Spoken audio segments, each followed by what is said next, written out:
Hey guys, how's it going? We're back with another video. If you watched the last video, I apologize. That was a very emotional video for me to make, but I felt it was necessary. Let's get down to business now and, put all that stuff behind us and get to work. So what are we doing today? Well, these frets are in horrible shape. Listen to this. Hear that? Scraping? Hear that? So this guitar, as we talked about in the last video, was in a fire in the shop that it came from. It survived the fire. However, there was a lot of problems with it, aesthetically and functionally. One of them being that ash and soot and crap got all over the fingerboard, all over the frets, and we need to take care of that. So we are going to address that in today's video. So the first thing we're going to do is take all the strings off. Second thing we're going to do is we're going to put this green tape over all of the little wooden parts of the neck of the fingerboard, leaving only the frets exposed. And then we are going to take one of these two things, and I've not decided which. I got two different things here. I've got a general purpose medium sanding block thing, and I've got what is basically steel wool but not made of steel, and we're going to try to polish those frets and get rid of all of the gunk that is on them. I should mention the reason I picked this up instead of steel wool is with steel wool, when you use it, little pieces of steel wool will fly off of it and can get on your pickups, and then good luck, you're never getting that off of your pickups ever. So we're going to do that. The other thing we're going to do is glue the nut back in, because the nut is loose on the guitar. It's not actually glued onto the neck anymore. It got knocked out. So we're going to use Gorilla Wood Glue to get that nut back in place. So I guess one last thing we'll do while we're at it, you might notice the intonation screws are facing the wrong direction. So we're going to flip the bridge around, get the strings on it, and then we will intonate the guitar. So let's get the strings off. Okay, so the nut I got removed. Here it is. Kind of slides in there like that, right? So what I'm going to do, the bottom of this nut has got some little holes in it, right? So I'm going to take this wood glue here, and I am going to open it up. Okay, got it open. I'm going to take some of this, and I'm going to put it on the bottom here of this here nut, kind of where them holes are. Just put a little bit there, that, a little bit there, that, just a tiny little bit. And we're going to slide it in.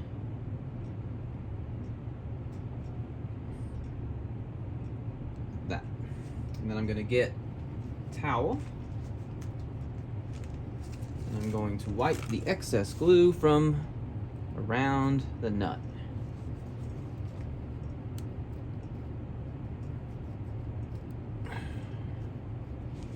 Okay. And we're going to make sure that it's where it needs to go. Push it, give it some pressure.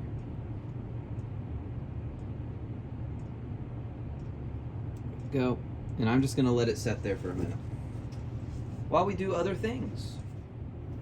So to address the fret gunk issue, first thing I'm going to do is I'm going to take some tape, painter's tape, and I'm going to tape up the fingerboard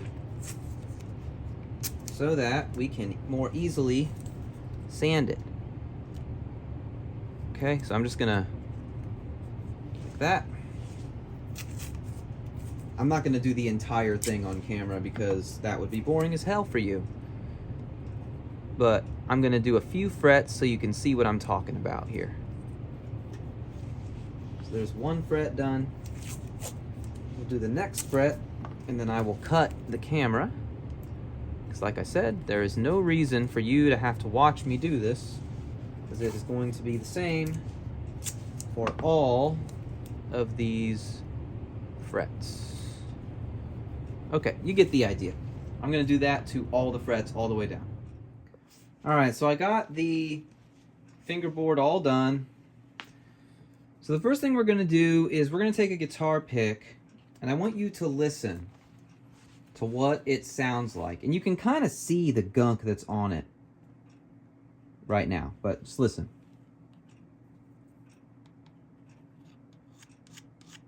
You hear that? It's really hard to hear. It's like you can hear kind of a rattly scraping sound. So what I'm gonna do now is I'm gonna take this. This is 3M medium. It's a little sponge. And I'm going to take this down, each of these frets. I'm gonna use the corner. And I'm going to just try to get one fret at a time. Man, just from very light pressure. Can you see that already? This is nuts, guys. And just from that, look how much better that looks already. And we'll do the pick again. I don't feel any resistance at all. It's smooth. That's nuts. Absolutely nuts. All right, let's do the next fret. Take a good look at how it looks now. Okay?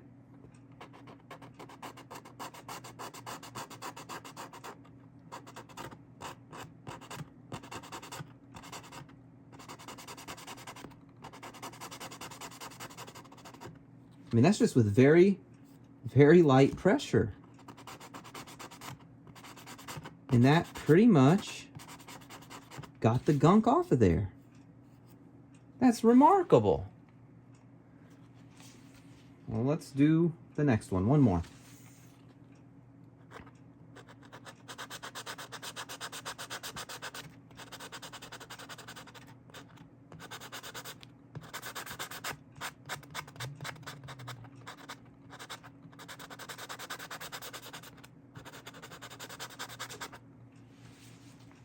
Once again, remarkable difference there. Absolutely crazy difference there. So, yeah, again, I'm not going to make you watch me do every single one of these frets. So I'm going to do it with this, and then I'll let you know if we come back and go over it with anything else. Okay, I didn't go over it with anything else, but, I mean, look at that. The difference is remarkable. It was that simple, guys. Look at that. It's actually kind of shiny. Now, I'm not going to bother polishing them. I mean, look at the guitar itself. Is there any reason?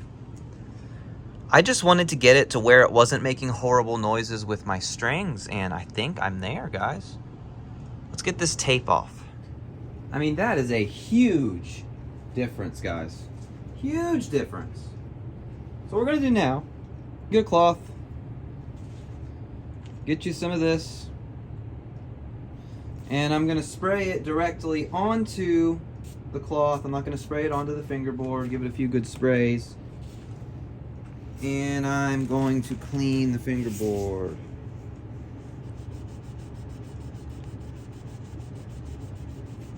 This is probably going to require a bit more rubbing than your typical new guitar or new to you guitar, because this was in a fire, so it's got all kinds of crap caked on it.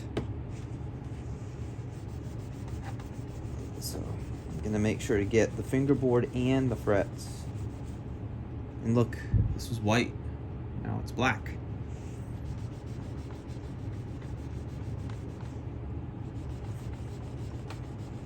All right, I'm gonna continue this down the fingerboard. All right, I got it all done. Now this isn't something that I would normally do, but because of the severe circumstances that surround this guitar, I am going to actually do it again. I'm gonna do it twice. Make sure to get all of that gunk off of there. So what we just did, I'm gonna do again. So that's spray the cloth directly,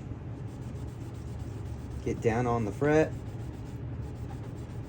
get down on the fingerboard, and scrub the piss out of it. Alright, I'm gonna do this to the rest of the frets again.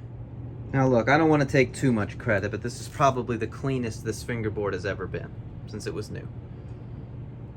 You can see how the frets are quite reflective now, whereas before they were super dull and gross. The next thing we need to do is figure out this bridge situation. So the bridge, pull it off, was actually like this, right? With the intonation screws facing this way. They're supposed to be facing this way. And luckily with a bridge like this, you can just pick it up and move it where you want it. Now, something that is interesting about this bridge, I have another bridge here. This is from my, I believe this was from my studio, Epiphone studio. Look at the direction that the saddles are facing on this, okay? Notice how up on the treble side, the flat part is facing the headstock for the first 3 strings. But on this one, it looks like that's not the case. See, there's just 2 facing that way. Then as you go down here, this one's facing this way, but then these 3 are facing that way as well. So I'm considering, I didn't want to do this because I want to keep this guitar original, but I'm considering swapping it for this one because I don't know if I'm going to be able to get the intonation set properly the way that these saddles are. Like, that's weird, right? That's not just me, is it? Now, I need to research this, though, before I do that. Because this came from a 3-on-a-side headstock, right? This is a reverse headstock, 6-on-a-side. So maybe it's supposed to be like that. Let me go look at some pictures of some Firebird bridges, and I'll be right back to tell you what I find. Okay, I did some research, and I honestly have no idea. It's not supposed to be like this, right? But we can easily tell what direction it's supposed to go, because look at the size of the grooves. On the left side, that groove's really big, and on the right side, that groove's really small. So that tells you this is the proper orientation of this bridge. I'm going to assume that whoever owned this guitar before knew what they were doing and decided that it made sense to flip the saddle around. I know people do that sometimes to make sure they can get it intonated. So I'm going to trust the previous owner of this guitar. Maybe I shouldn't, but I'm going to trust them that they knew what they were doing and that's why they have it flipped like that. So we're going to go ahead now and string the guitar back up and intonate it. So I'll be right back after I get it strung up. Okay, here we go. We've got the guitar all strung up. Look at those frets. They look great. I got my tuner here, and what I'm going to do now is I've stretched the strings quite a bit, but I'm going to retune it again and make sure that everything is where it needs to be tuning wise. Give it a few strums.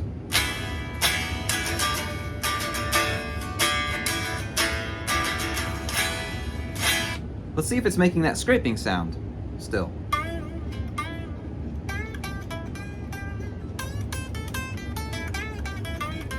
It's not.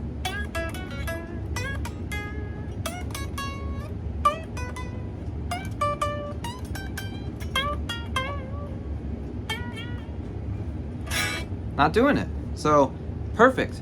We resolved that problem. So what we're going to do now is we're going to intonate the guitar. And I'm going to try my best to show this to you.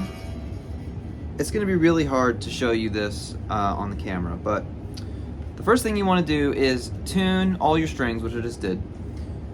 Next, we're going to go to the E string here, and we're going to tune it. Make sure that it's tuned.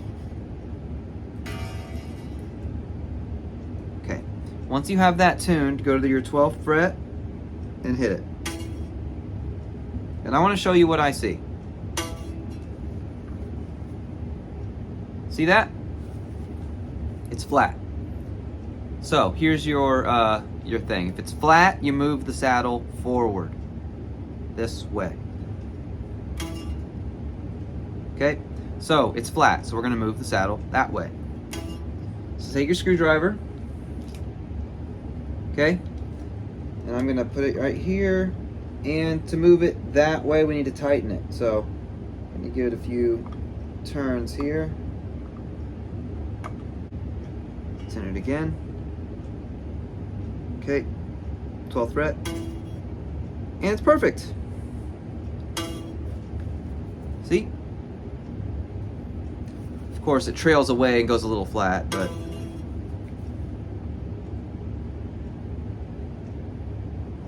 going back and forth, but there you go. It resolves right on the green. So let's do that again. We're going to do the A string now. Make sure the A string is tuned properly here. It is. And I go to the 12th fret. Flat again. So flat forward means you take your screwdriver and you tighten the saddle a little bit. I'm going to tighten it, you know, about like that. Just random, you know. There's no rhyme or reason, I find, as to how many turns. I just kind of go with the flow, you know. That's close, but not quite there yet, so we're going to do it some more. Tighten it.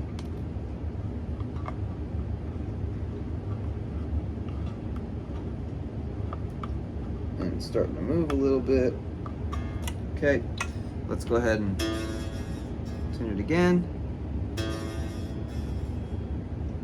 12th fret.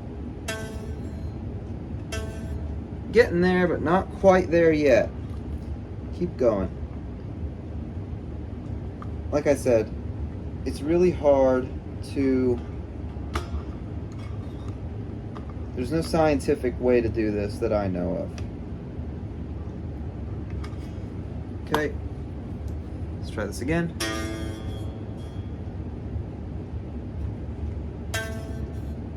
And now, it's perfect.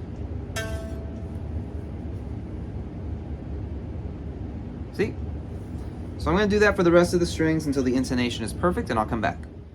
Okay, so I got the intonation all done. I've got it plugged into my 5150 right now. Let's go through each pickup position. I know you can't see my head. I know that's weird, but I wanted you to see the guitar. So this is on a cleanish setting. All the frets are now polished. Intonation is set. Let's see, is this thing gig worthy or not?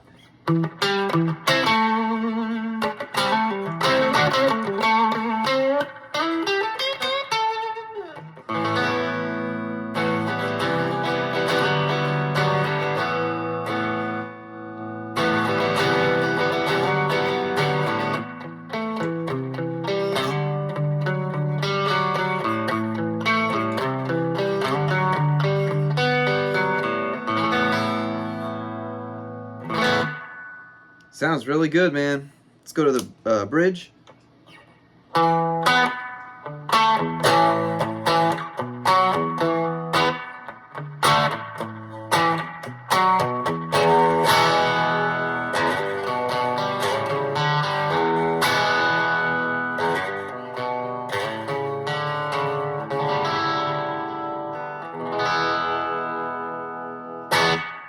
Sounds awesome. Let's crank it up a bit and put it on the neck position.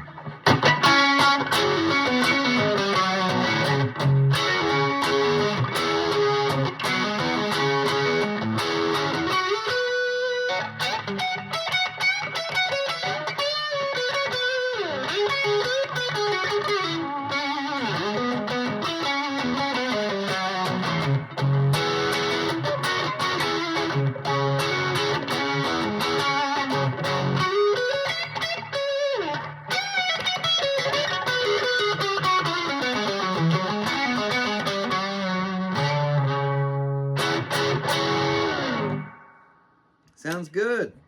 Let's put it down to the bridge.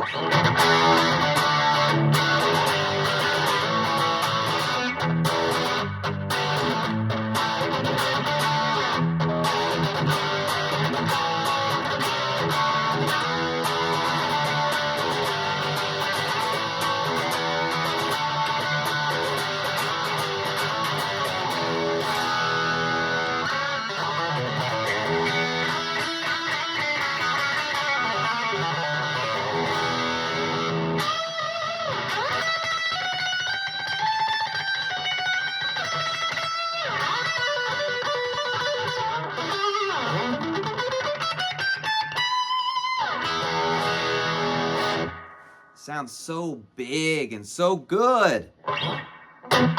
How's the tuning stability?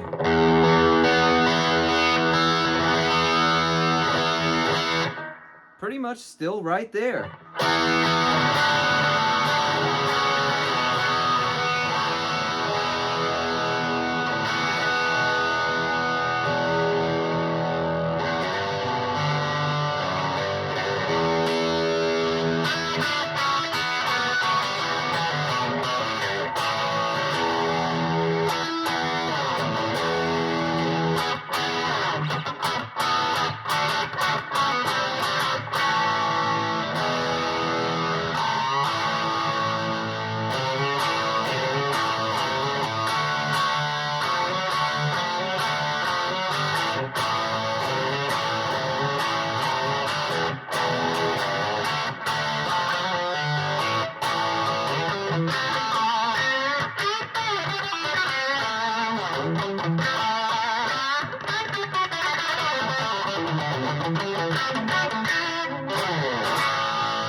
Man, this thing kicks ass. Kicks ass. I love this.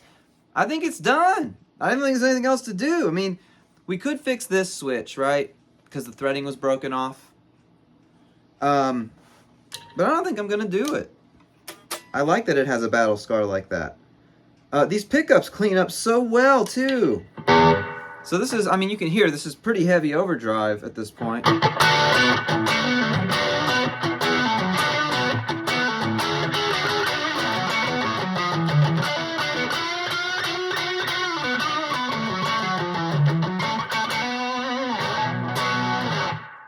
But, see how well it cleans up. These are stock, okay? This is stock, this one, right here.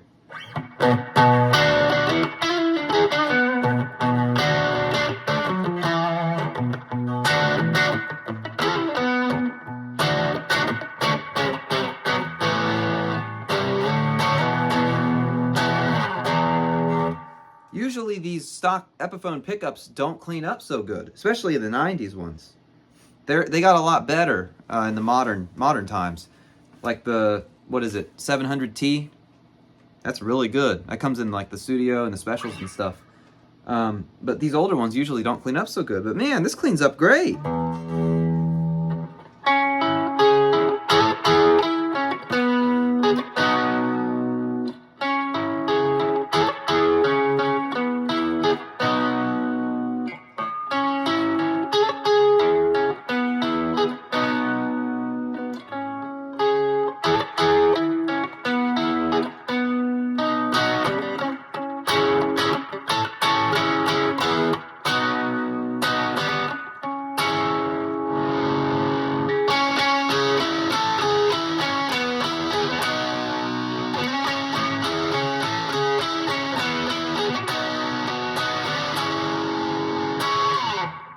That's awesome. Now this is the Seymour Duncan. Came in it. I did not install this myself. And we could do kind of a similar thing.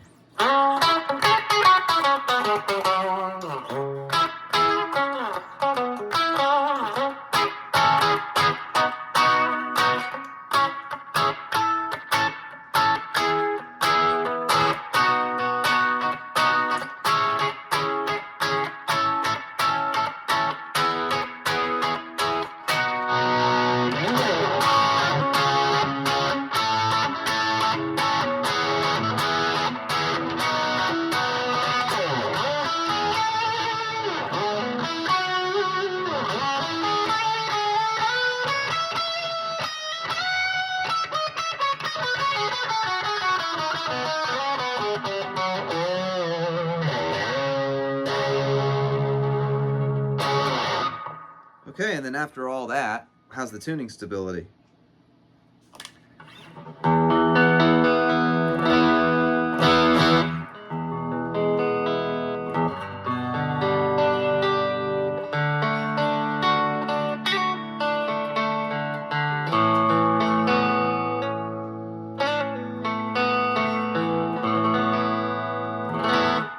It stays in tune perfectly. So there you go. I'm gonna hold the camera now So that's how you polish the frets and set the intonation. And man, this Firebird is ready to go. I'm going to be gigging this guitar so heavily. I'm going to be recording this guitar so heavily. I'm so thankful to finally have it back. I'm not going to leave a link in the description to buy a 95 because I don't know how you're going to find one. They're in Japan, strangely enough. And you can buy them from Japan and import them, but they're like $800. Probably the best bet is to get a used Epiphone Firebird. They make them now. It's a neck-through design, just like Gibson used to make them. They're the Inspired by Gibson series. Everything I've seen about them is that they're great. And they were out of stock for the longest time, but they are back in stock pretty much everywhere, and I think they're around $600. So I recommend it. I think everyone should have a Firebird. These pickups are amazing. They're not as fat or heavy as like a Les Paul humbucker, but they're not as thin and piercing as a Strat single coil either. It's really the best of both worlds, and I absolutely love the way these things sound. Everybody should have a Firebird. I truly believe that. I'm going to put a link in the description below if you want to buy a new Epiphone Firebird inspired by Gibson. Comes in a very, very nice sunburst kind of a finish. I'll put a link in the description for that. But thank you very much for watching. I appreciate all of you so much. I'm going to put a link in the description for the Discord server. You should join that. We talk about guitar gear, etc. It's a fun time in there. So yeah, there you go. Well, thanks for helping me fix this guitar up today, going through this with me. If you have questions, leave them in the comments or ask them in the Discord. Thanks again. Appreciate all of you. See you next time, and keep on rocking.